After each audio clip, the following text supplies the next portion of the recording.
Hello friends, I am Akshay Rathore. Welcome to my YouTube channel civil IQ friends.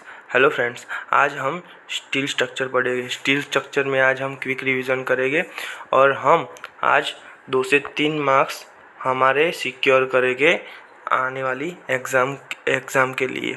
और friends, मैं आपको बता दूं कि स्टील स्ट्रक्चर में सीधे ही क्वेश्चन पूछे जाते हैं जो मेमोरी बेस्ड होते हैं फ्रेंड्स।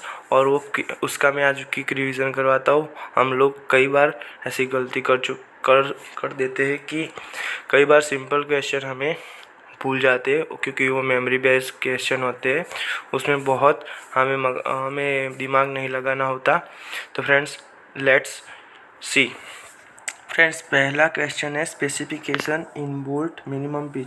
तो फ्रेंड्स, ये एक बहुत ही सिंपल क्वेश्चन है, मेमोरी बेस्ड क्वेश्चन है। उसमें स्पेसिफिकेशन इन बोल्टिंग मिनिमम पिच 2.5D आता है फ्रेंड्स। तो ये आपको बिल्कुल याद रखना है। फिर मैक्सिमम पिच के लिए हम देखते थे, मैक्सिमम पिच में टेंशन कॉम्प्रेशन में कितना होता है, expose to weather not expose to weather में कितना रहता है, इन कॉम्प्रेशन टेंशन में वो भी हम देखते हैं। तो लेट्स सी नेक्स्ट। तो maximum pitch in tension in minimum 16T and 200 mm and in compression 12T and 200 mm which इसमें से दोनों में से जो कम रहता है वो हम लेते हैं। टेकिंग बोल्ट के लिए एक्सपोज टू वेदर के लिए 16T और 200 mm इसमें से जो भी लेस रहता है वो, और नॉट एक्सपोज टू वेदर के लिए फ्रेंड्स मिनिमम 32T और 300 mm इसमें से जो कम रहता है वो हम लेते हैं। फ्रेंड्स, यहाँ पे एक नोट मैंने लिखी है कि for 2 member plate to back tacking rivet should not exceed 1000 mm in tension member and 600 mm in compression member. Friends, यहाँ पे आपका दिमाग में ये याद जरूर रखना है कि टेंशन मेंबर में हमेशा ज़्यादा ही रहेगा as compare to compression member में। ओके फ्रेंड्स, फिर हम देखेंगे minimum edge and end distance. Friends, यहाँ पे हमें याद रखना है ये दोनों में से एक क्वेश्चन तो पक्का एग्जाम में बनता ही है कि minimum edge and distance shared और hand plane at cut angle. Hand के लिए याद रखना है 1.7 और मशीन कट के लिए 1.5। ये SSA में भी इस बार आया था क्वेश्चन और ज़रूर याद रखना है। टेस्ट सीरीज़ में भी कई बार पूछा चुका है, तो आपको ज़रूर याद रखना है। मशीन कट के लिए 1.5 और हैंड प्लेन के लिए, हैंड कट के लिए मीन्स 1.7 फ्रेंड्स। देन ये मैक्सिमम सिलेंडर रेशियो का ये मैंने लिखा है कि maximum cylinder ratio different terms and condition के लिए कैसा रहता है। और इसमें ज़्यादातर क्वेश्चन आते हैं जो हमको कंफ्यूज करते हैं। मैं कॉम्प्रेशन के लिए क्या होते हैं, टेंशन के लिए क्या आता है, कौन सा यह वर्ड होने से क्या आता है, वो जरूर याद रखा है। First, a member carrying a compression load and resulting from the dead load and impose load. यहाँ पे friends dead load plus impose load बनता है तो जरूर याद रखना है 180 ही आता है। Then a tension member in which reversal of direct stress due to load other than wind load plus seismic force।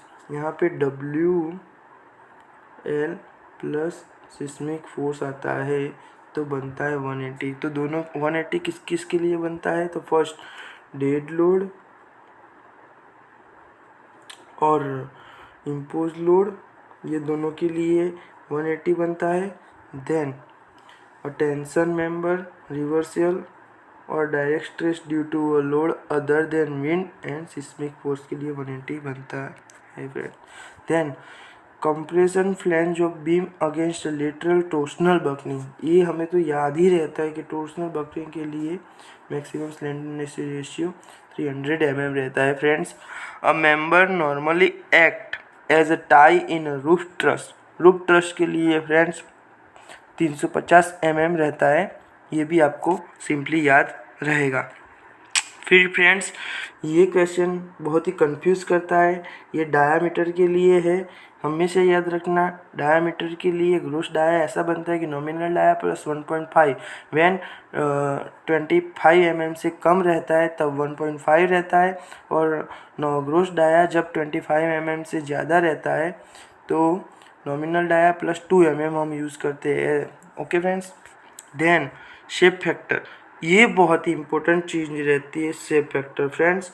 बहुत सारी एग्ज़ाम में कई बार शेप फैक्टर आता ही है, तो इसमें सबसे ज़्यादा शेप फैक्टर हमें याद रखना है ट्रायंगुलर सेक्शन का रहता है 2.34, देन डायमंड का रहता है 2.00, देन रेक्टेंगुलर का 1.5, सॉलिड सर्कल का 1.7।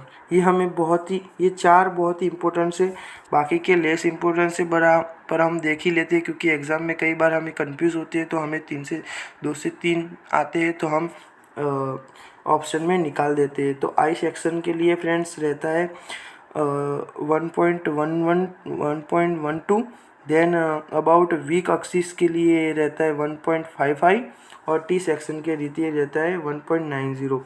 बट हमें फ्रेंड्स ये देखना है कि शेप फैक्टर में हमें ज़्यादातर याद रखना है सॉलिड सर्कुलर के लिए याद रखना है, रेक्टेंगुलर के लिए याद रखना है, ट्रायंगुलर के लिए याद रखना है, और डायमंड के लिए याद रखना है। और ज़्यादा और कुछ याद रखना है तो आई सेक्शन का सबसे कम रहता है, देन टी सेक्शन का याद रखना है 1.9 से 1.95 रहता है। तो फ्रेंड्स ये हमें टिप्स पे रहना चाहिए, इतने में से 2 से 3 मार्क्स का बिल्कुल आता है।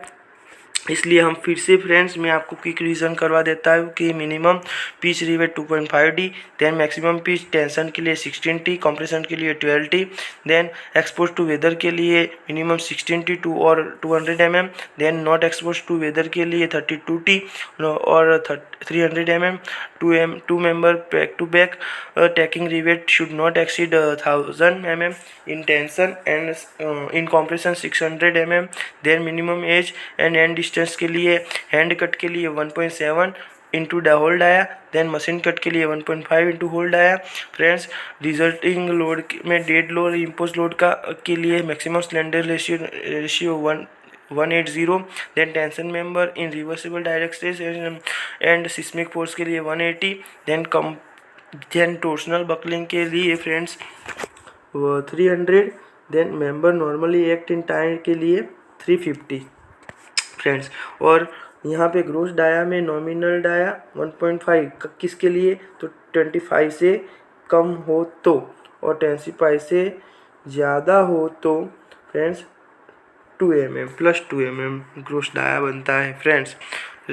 शेप फैक्टर में बहुत ही इंपॉर्टेंट चीज़ है, सबसे ज़्यादा रहेगा ट्रायंगुलर सेक्शन का, और उसके बाद रहेगा डायमंड सेक्शन का, उसके बाद सॉलिड सर्कुलर का, उसके बाद रेक्टेंगुलर का, देन टी सेक्शन का 1.9 से 1.95 रहता है।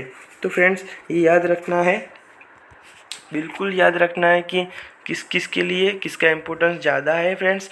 तो ये बहुत ही इम्पोर्टेंट लेक्चर है फ्रेंड्स, और स्टील में मैं आपको अब गुप्ता एंड गुप्ता का सॉल्यूशन भी करवाऊंगा धीरे धीरे, पर हम पहले इसका रिवीजन देख लेते हैं, बाद में हम गुप्ता एंड गुप्ता और RS कुर्मी का सॉल्यूशन डेली बेसिस पे देखेंगे।